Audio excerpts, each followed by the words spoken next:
Hey folks, how's it going? So I came out here this afternoon to check on my trail cameras, to fill up my feeder, make sure it's okay, change out any batteries that are necessary, download pictures, what have you. And I decided to do an impromptu video.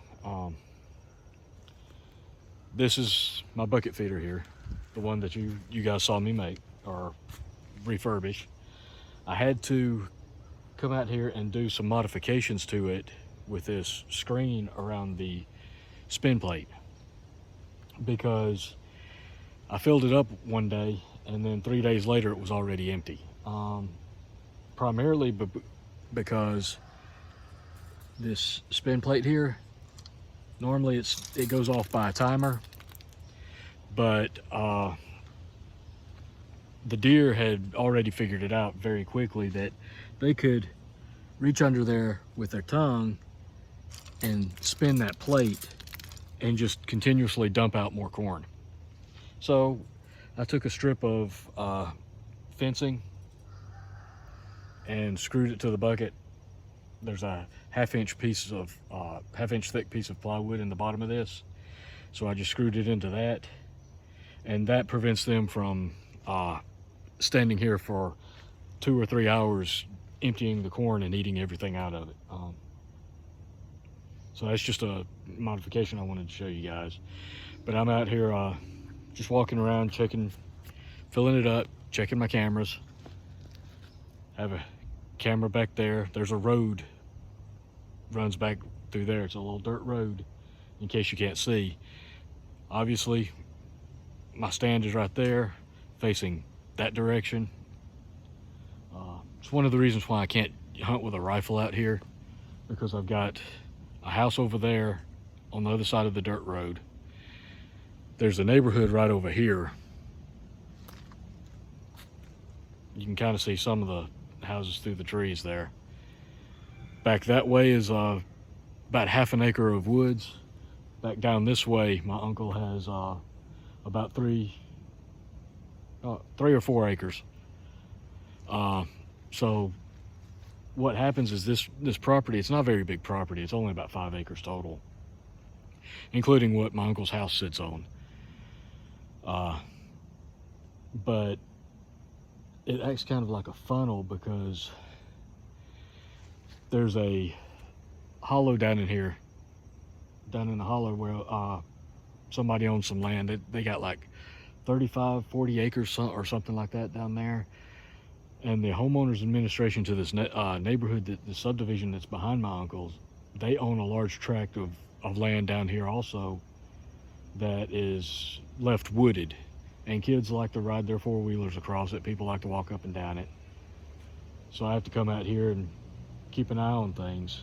But what happens is my uncle's property, the way it's laid out, it's not one big block, it's kind of oblong. And it curves down there between the homeowners association and that plot down in the holler. And it acts like a funnel, because the deer use this as a highway through here, which is actually a good thing. It's unfortunate that it's such a small property and I don't have an actual creek out here, but there is one way down there in the holler. And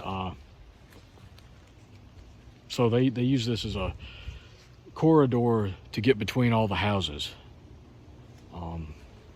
So it actually, despite everything, it actually makes it a great place to hunt. I just have to hunt with a bow, or in my case a crossbow, and do my best to be mindful of what's around me, which every hunter should be doing. But I plan on getting out here probably in a few weeks and actually doing some hunting. I wanted to do some this weekend, but I've got to work on my truck, and I've got some other things that I've got to work on. But no, I wanted to take a moment and just talk about some of the stuff that's going on. And I'm sorry for the audio. My mic has crapped out on me. I've got to do something about that, so I'm running solely off the mic on my camera here. But one of the things that I wanted to talk about while I'm walking through the woods here, is, you know, we've got conflict in Russia and Ukraine. We've got now more conflict in the Middle East with Israel and Gaza and Palestine, which is a very divisive, sensitive subject for a lot of people.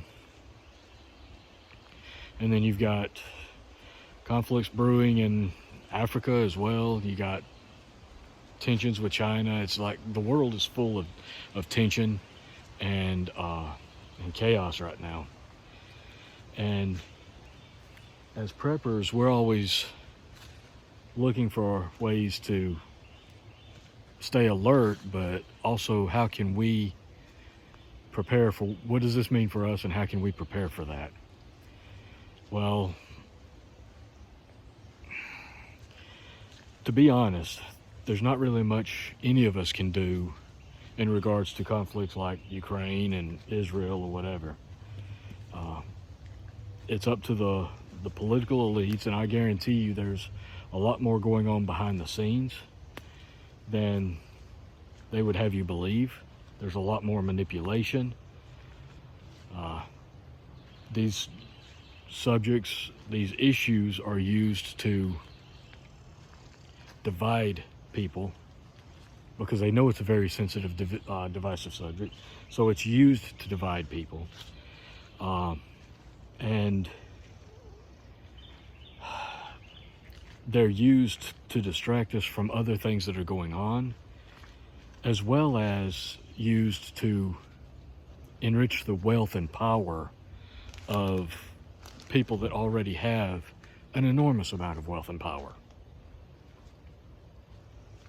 So you have to understand when you're looking at things like this that there are a lot of things going on behind the scenes. A lot of this is being done intentionally for various agendas. And I gotta switch arms for a second. And we have to be aware of what's happening. True enough. I mean, particularly like with the call for the Day of Rage, the odds of anything happening are slim, but the possibility is there.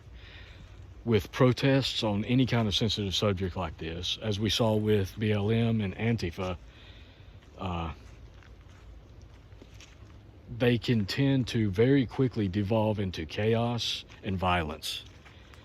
So whenever there's a call for mass protest, whenever there's a call for violence like that, we have to take it seriously. And we have to check our situational awareness, make sure that we are staying aware of what's happening. But at the same time, we have to understand that there's a lot of these things that we can't do anything about. It's just, as George Carlin put it, it's a big club. We're not in it. We don't have any say-so. We don't have any pull or power or influence in the decisions that are being made on this global stage. But what we can do is use these as a call to action for ourselves and our own liberty. We can use these as an opportunity to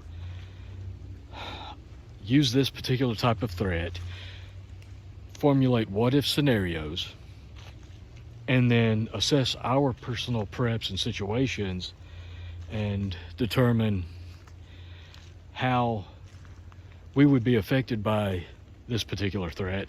For example, with Israel, how would just hypothetically, if we had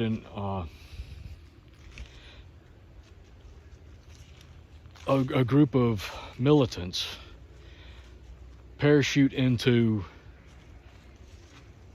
the United States and start shooting people, or if we had terror cells start creating chaos, setting off bombs, doing a lot of different things like that to create chaos and primarily to create fear, because that's what these groups feed on. Their whole motivation is to create as much fear as possible and to feed on that fear and use it as a weapon to get whatever it is that they want. So we have to understand that. But the goal is to look at these situations, form what if scenarios. What if this happened here? Or what if something similar but slightly different happened here? How would it affect me?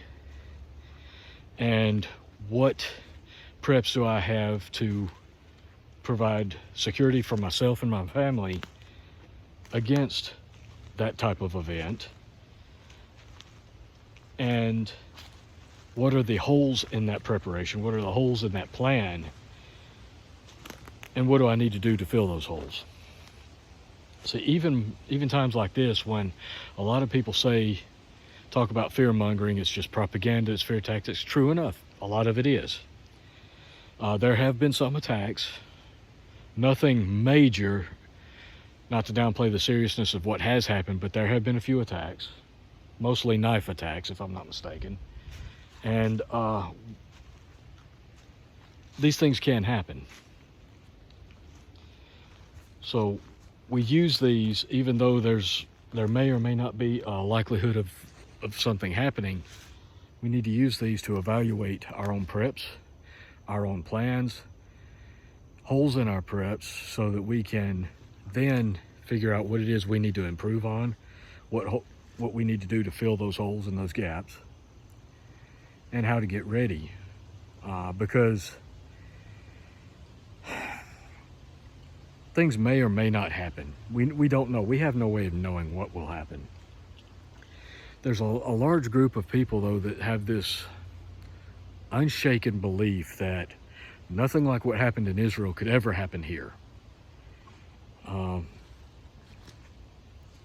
And I can understand that to a degree because of the sheer number of gun owners and guns in this country. At the same time, though, over the years, we've gotten really soft and comfortable in this country. We've gotten to a point where we're accustomed to everything being a certain way, and the only threat we have to worry about is something like identity theft, or maybe some bank frauds, or something like that. Somebody stealing access to your accounts. We've gotten used to the fact that in the United States, that's the only threat that we have to deal with, and that's the only threat we have to worry about. But we are not, despite appearances, despite what you might think, we are not immune to attack. The odds are very low, but it's not impossible. It's not improbable. And some would argue that it's very likely we are overdue for some sort of attack in some way, particularly when you have so many hotspots flaring up around the world. The U.S. is at odds with so many different countries right now. And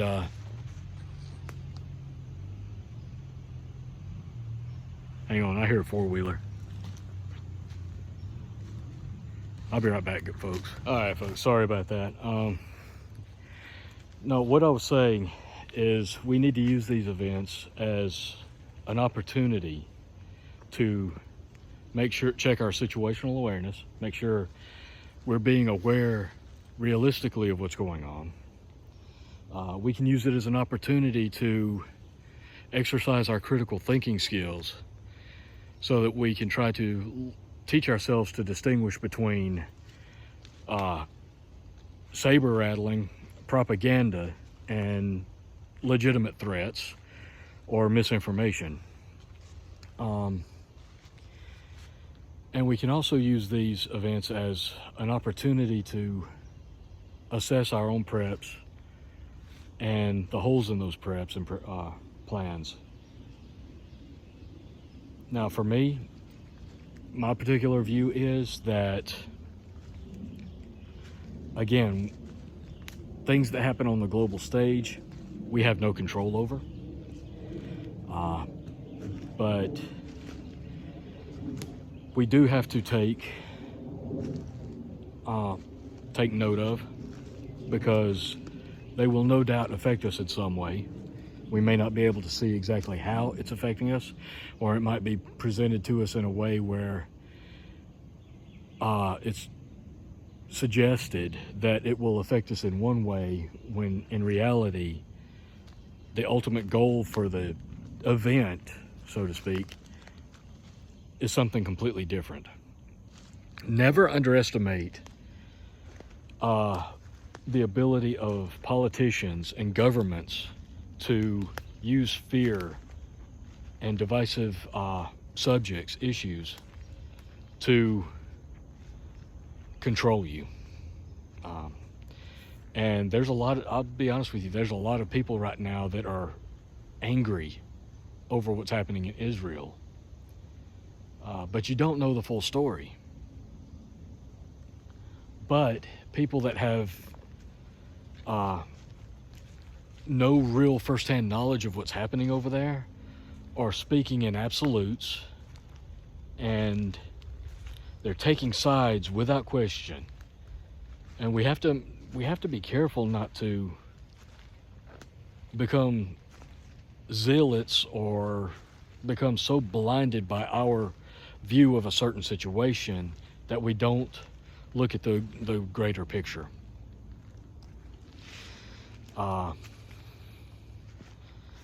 So yeah, we can't do anything about what's happening on the global stage, but we can use that to our benefit in some small way. What we can do when things like this happen is we can focus on creating liberty in our own lives, creating security in our own lives. And by security, I don't necessarily mean guns and ammo stacked to the roof. There's a lot of people that do that. I'm a big 2A guy, so I can understand it. But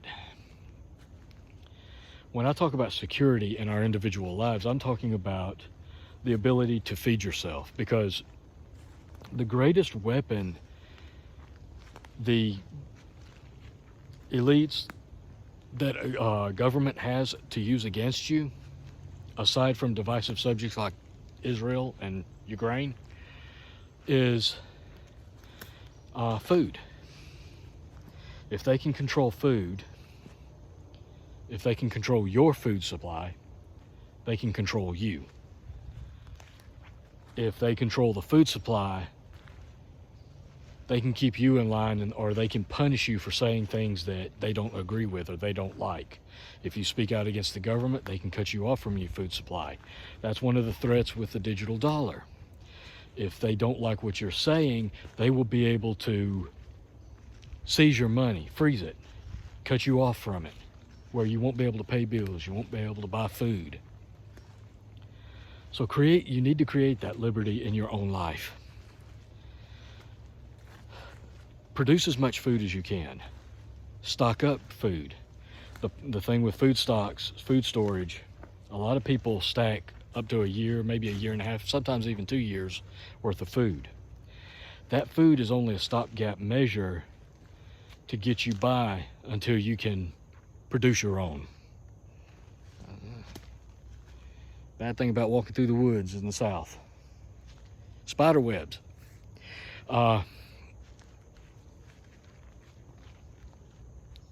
Buying canned goods at the grocery store, buying dried rice, buying dried beans, things like that.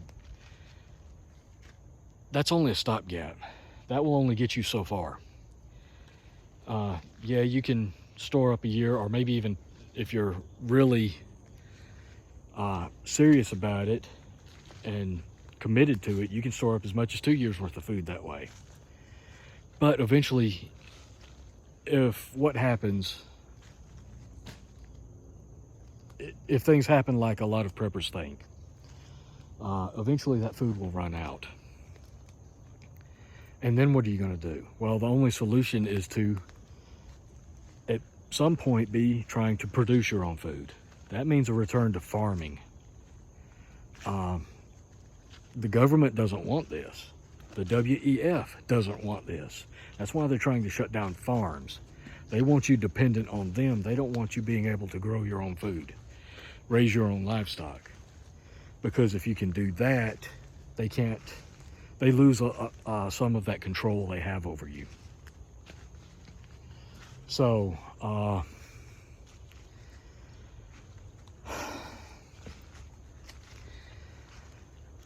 we need to focus when things like this happen and people start getting angry, hateful, or even fearful and panic.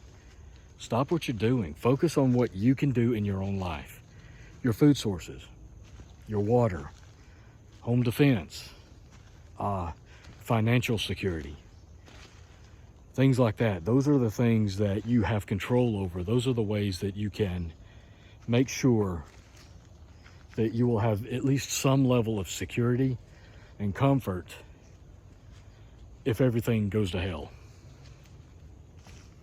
And that's one of the things I'm out here doing today. You know, I've been watching the news about Israel.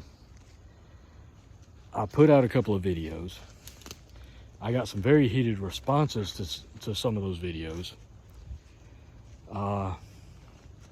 I'm hearing about families that are getting very upset with one another because of their different stances on it. So it's getting out of hand. When we let them divide us like this, we're letting them win.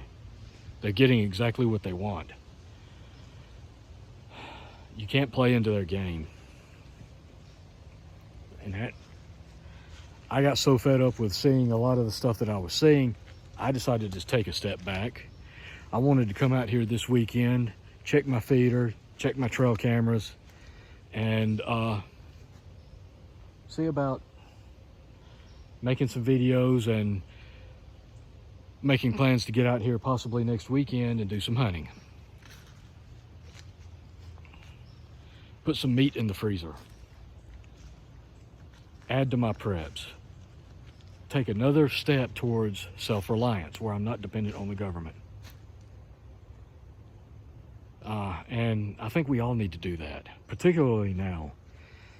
I mean, it's one thing to have your own opinions about something that's going on, but when you see people getting angry with each other online, they're not even trying to discuss this. And whenever religion comes into it, it's even worse. That just compounds the problems. So sometimes we really need to step back, step away from the situation, and look at what we can do in our own lives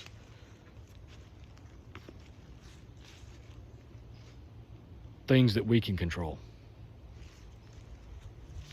I can't control anything that happens in Israel. I can't control anything that happens in Ukraine. What I can do is I can control how much debt I have. I can control how much food I have stored up. I can control whether or not I get out here in the woods and put in the work and the time to put meat in the freezer. I can put in the time and effort. I can control how much time and effort I put into training, becoming proficient with weapons, learning a new skill, becoming better at growing food, maybe investing in a small flock of chickens, things like that. That's what I can control, and that's what I need to focus on. So that's really all I wanted to say while I was out here in the woods. It's turned into a kind of a long ramble, but sometimes, you know, you just get all these thoughts in your head and you need to get them off your chest. And this is what I felt I needed to say. Don't let this stuff get to you. It's important, but you have no control over it. And you can't let it consume your life and destroy your life, because that's exactly what they want. Don't play into their game, okay? Sorry, folks, my camera just quit on me.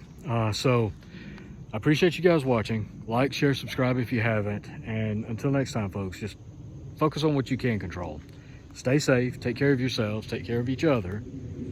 And until next time, I'll catch you later.